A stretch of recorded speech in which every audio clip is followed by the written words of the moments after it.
Setting the 3D printer off to print some parts for some shelves in some IKEA cabinets. It's just doing auto bed levelling at the moment.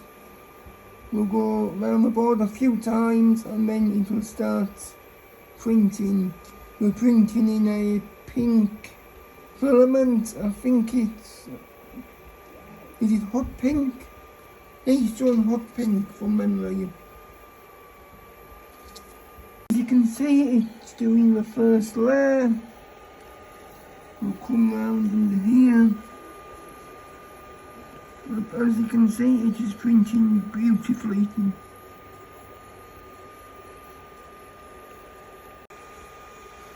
So the printing's been going all night. It's almost finished creating these little pegs. There's how long? It's at 98% and 19 minutes, 6 seconds to go. And that's the printer finished. Creating these little pegs. We'll get them off and start another print in a few minutes.